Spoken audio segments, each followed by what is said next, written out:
Can we focus, baby? Nope. I don't know how we did it, but we made it back from Swampfest alive. I thought the first year for me, which was last year, was insane, but this year really topped it off. And huge thank you to Trey Jones for hosting this event. I really hope this continues because BMX needs shit like this. It was incredible. I mean, it was my first time ever camping, which is really cool. Half the tent was up here, half the tent was down here. The ground was the furthest thing for being level. Motorcycles going off all night long, mortars, firecrackers, explosives, everything you name it. People talking, beers, drinking. It was just wild. Nothing ever stopped. And that was the best part about it. We did a little road trip, myself, Augie, Rusty, and Stefan. Stopping in North Carolina, we stopped in Raleigh, we stopped in Athens, Georgia, and then we stopped in Atlanta. Really limited with time, but we made the most out of it and rode so many incredible spots. Next year I know to take a little bit more time and plan things a little bit better. We ended up leaving Sunday around 9 o'clock in the morning, driving straight home, 20 plus hours. That was brutal. I definitely don't recommend any of you guys watching ever do that. I thought I was gonna die. I literally fell asleep behind the wheel like 20 something times, and I was so close to home I didn't want to stop at a hotel. Really stupid decision. Don't ever do that. Besides that, today I'm going to be teaching you guys how to nose manual. A lot of you guys requested it in the last video that I filmed, which was the how to feeble hard. After reading a bunch of comments, I figured why not film a how to nose manual. It's probably one of my favorite tricks, and it's probably one of the most difficult tricks, but hopefully today I can help teach you guys how to nose manual. Straight out of the gate, the key to learning nose manuals is to know how to flip over the handlebars. That is the first thing you guys need to learn how to do. A lot of people struggle with nose manuals at first because they are scared to fall forward.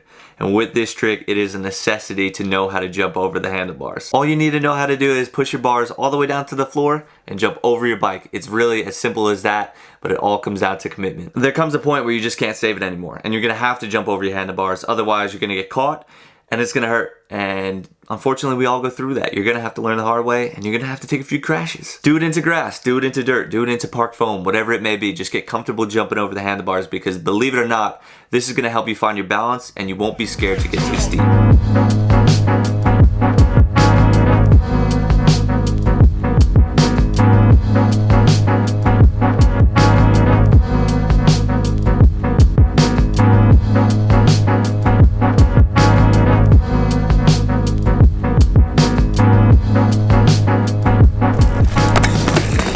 Once you got that down, the only thing that you need is lines. And I don't mean linking tricks together, I mean literal lines. Now you want to go out and find a local parking lot, basketball court, tennis court, skate park, whatever. You need to keep your head over the handlebars. Your head and your legs is what's gonna help you balance out. If you feel that you're gonna flip over, you almost wanna bring your head back and hump the handlebar. I know that might sound a little bit weird. If you feel that the back end is gonna drop, then you wanna straighten your legs and you wanna keep your head more over the wheel. Now this is gonna create an equilibrium, helping you go a further distance. Let me tell you guys one thing. Nose manuals are not a trick that you're gonna learn overnight. It takes a long time to dial these in. Even myself, I still struggle with nose manuals to this day. It's very important to find the right speed. You don't want to go too fast, but you also don't want to go too slow. You want to find a speed where you're comfortable to try it, and once you got that down, you literally can go as fast as you want. Now some people say that hopping into it makes it a lot easier, but I don't know if that's 100% accurate, because I feel like when I do nose manuals, it's the easiest when I do it on flat ground. Hopping into it might throw you over the bars instantly. It really just depends on your situation, and either way, you're gonna have to work past that. But there is one thing that I will say though, and that is that the higher the hop, the harder that it's gonna be to get steep and lock into the nose manual.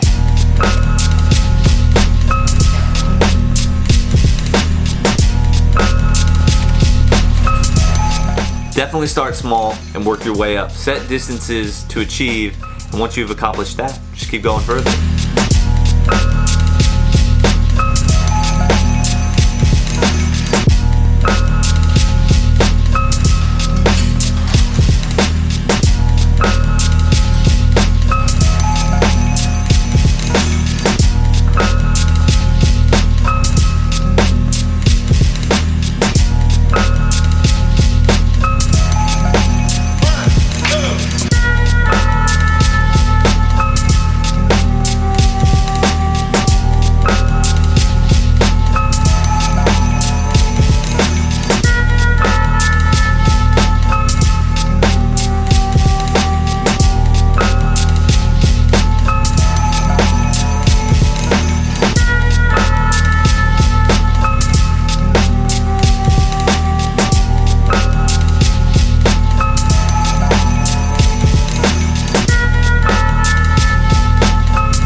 start with just 1 parking spot, 2 parking spots, 3 parking spots, 4 parking spots, 5 parking spots, 6 parking spots, and then eventually the whole Johnson.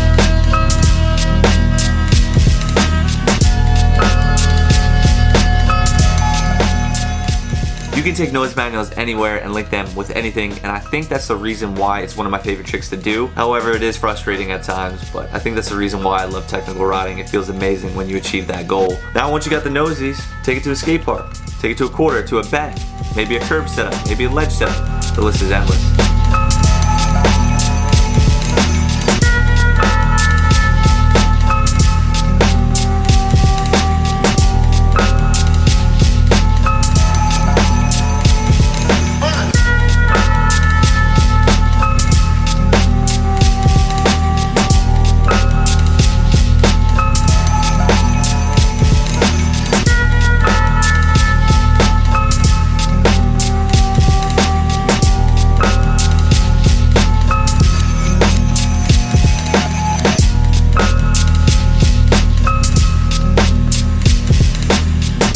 Practice this trick, the better that you're gonna be at it. Me, myself, personally, I noticed that if I don't stay consistent with a nose manual, sheesh, I'll have a really, really bad day doing a nose manual that normally would take me maybe 1 to 5 tries at most, and those are the most stressful days where I'll really get in my head. But the more that you stay on this trick, the more consistent that you are, the easier that'll be for you. I promise you guys. Eventually, once you got it dialed, you could add tricks into it, you could add tricks out of it, maybe a little bar spin piece, maybe a little, 180, maybe a full 360. The list is endless. You can do multiple lines with nose manuals, and that's my favorite thing about doing the trick, especially with manuals as well. You go manual to nose manuals. You're really open to get as creative as you want, and I think that's about it for the nose manual. I hit a lot of good points. One last thing I want to say is, if you add pressure to your tire, I think that's going to help you guys learn how to nose manual.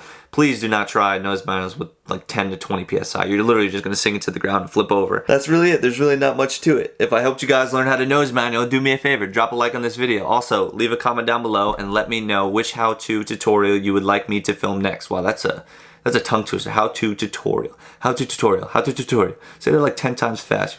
You're twisting your words. If for some reason you haven't seen the Swampfest video yet that I posted, please do me a favor and go check that out. Just click the square box at the end of this video. Unfortunately, it was demonetized instantly, which I pretty much expected to happen because the video is just insane. Obviously, I'm not going to keep it PG. I'm going to put everything that actually happens and that defines Swampfest and just chaos. The video came out amazing, and I'm really, really stoked on it. So if you could do me a favor, go check that out. Drop a like on it. Help the numbers go up and help push the video, because now that it's demonetized, YouTube isn't making any money from that video. They probably won't push it, but with your help, if you guys go check out the video, drop a like, it's greatly appreciated. Now that I'm home, I'm going to be back on schedule, posting videos every other day. So I'll see you guys in 2 days. Make sure to subscribe. Peace.